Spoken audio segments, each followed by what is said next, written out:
Tutugusin at paparusahan ang mga nasa likod ng di umano'y peking balita patungkol sa destabilisasyon ng AFP at PNP laban kay PBBM Jr.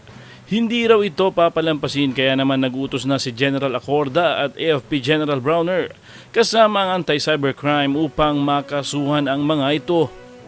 Ayon sa mga netizens, hindi raw kasama sa freedom of expression ang pagpapakalat ng maling balita. Okay lang naman daw na magbigay ng opinyon pero hindi ang kuro-kuro at walang mga resibo.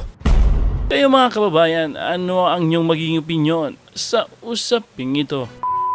Ito, magandang balita para sa akin bilang Pilipino at naniniwala sa demokrasya, naniniwala na dapat ang gobyerno ay sinusuportahan sa halip na sinisiraan o sa halip na pagplanuhang pabagsakin dahil sa kanilang mga interes.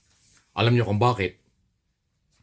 Nanindigan na po at hindi lang paninindigan, kung hindi nag-warning pa, nagbabala ang Philippine National Police sa lahat po na nagpapakalat ng fake news tungkol sa destabilization.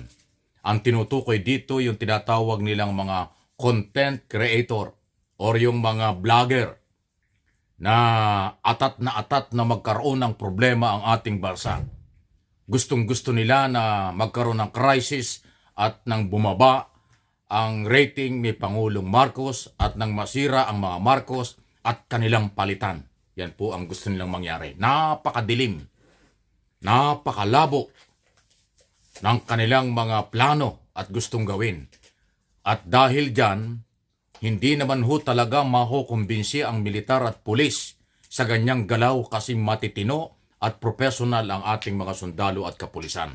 Kaya hindi sila magpapagamit sa maduming balak ng iilang grupo, lalo na po yung mga identify na taga-suporta ng mga Duterte. Nalinaw naman yan. Yung mga vlogger, content creator, yan ang mga nagpapalala. At ito po ang isang magandang balita. Alam na po ng PNP kung sino itong mga content creator na ito, mga vlogger na nagpapakalat ng fake news na gustong-gusto nilang magkagulo ang ating bayan. Ako nga po sa aking sariling opinyon at analysis sa isyong ito, dapat kasuhan na itong mga ito eh. Dahil kasi ang pagpapakalat, pagre-recruit, sasabi na may magkukudita o may manggugulo sa ating bansa, yan po ay parte na ng sedition or tangkang o galawang panggugulo sa ating gobyerno at labagyan sa ating mga batas. At kung sila ay gagalaw na may pagkarebelyon or papabagsak ng tuluyan sa ating gobyerno, pwedeng gamitin dyan ang anti-terror law. Kasi ang anti-terror law ang isa sa pinakamatapang na batas ngayon na pwedeng mag-imbestiga at magkasuhan at magpakulong sa mga magpapabagsak sa ating gobyerno. Kaya ito pong mga retiradong mga military na maiingay yung ilan. Yung iba ay vlogger pa. Yung iba naman ay nasa social media na rin. Isang taon na halos silang nag-iingay, wala naman silang nare-recruit. Kasi nga, tulad ng sinabi ko, matitino ang mga sundalo at pulis ngayon. Hinding-hindi po sila magpapagamit dahil wala naman hong malalim na dahilan. Ano ba ang mga dahilan ng mga ito? Di ba nag-umpisa lang ito dun sa confidential fund or intelligence fund? Yun lang ho ang pinag-ugatan ng gigil ng mga taong ito eh. Naakala nila nung mawala yung confidential fund dun sa amo nila, akala nila magugulo na ang mundo. Ibig sabihin, dahil lang sa pera, nagwawala na sila.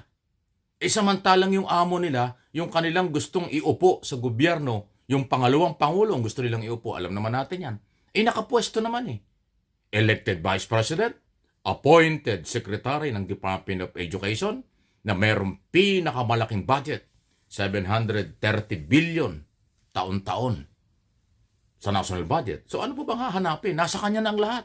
Pero bakit yung kanyang mga taga-suporta atat na magpalit na ng administrasyon at palitan na ang kailang amo? Ano yun? Bawal po yan. Labag sa saligang batas ang anumang pag-aaklas. Labag sa saligang batas ang anumang pang-aagaw ng kapangyarihan ng wala sa lugar at wala naman hong matibay na dahilan or malalim na mga argumento para magpalit. Yung issue ng mataas na bilihin, aba yun naman ho ay global problem. Inflation, problema yan sa buong mundo, hindi lang sa Pilipinas. Pagtaas ng fuel, hindi yan problema sa Pilipinas, yun ay problema sa buong mundo. Climate change, problema rin sa buong mundo. Eh, ang magandang balita, magandang ekonomiya natin kaysa ibang bansa pero ayaw nilang tanggapin yon. Marami mga project na ginagawa ang gobyerno, ayaw din nilang tanggapin yon. Ang gusto nila magpalit. Ang tanong ito, ang tanong po ng inyong lingkod dito po sa aking mga channel, Mike Abby Opinions at MA Pinoy TV. Aber, kung sakali ba magpapalit ng administrasyon at ilalagay nila ang mga amo nila or babalik ang Duterte sa gobyerno, gaganda ba ang buhay natin? Suntok sa buwan yan. Huwag kayong magpapapaniwala doon sa ganon. Si Duterte nga ay 6 na taon na naging presidente. O di ba? Marami siyang nagawa pero marami pa rin problema ang bansa. Ayun, elected yun.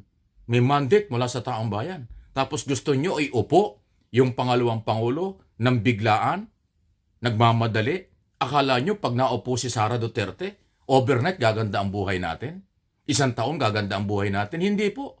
Pag si Pangulong Marcos ay tinanggal nyo sa illegal na pamamaraan, back to zero ang ekonomiya natin. Back to zero ang lahat ng kabuhayan natin. Kaya hindi yan pwedeng mangyari. Hindi papayag ang matitinong Pilipino. Hindi papayag ang matitinong militar at pulis. Hindi papayag ang matitinong mga negosyante na magpalit ng ganon-ganon. Alam ba ninyo na maraming mga negosyante ayaw din sa mga Duterte? Dahil yung 6 na taon na pananungkulan ni dating Pangulong Duterte, hindi naman everybody happy. Alam naman natin, may mga sektor ng mga negosyanteng ayaw din sa kanya.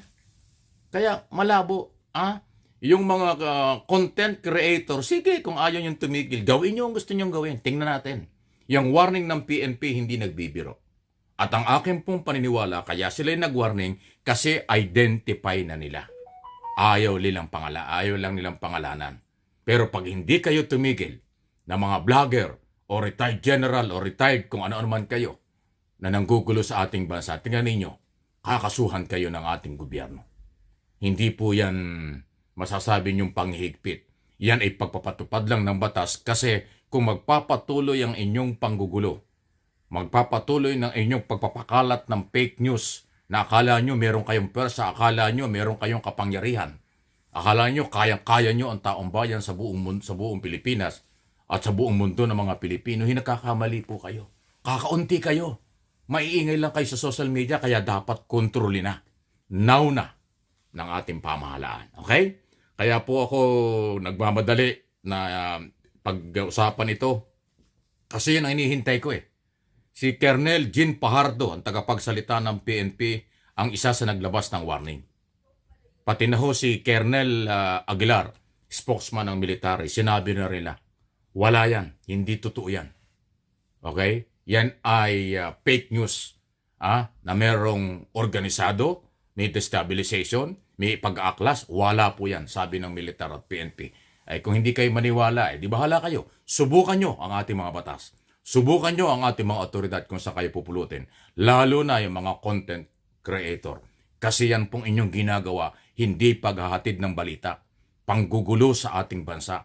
Pagre-recruit nyo ng para guluhin ang ating bansa.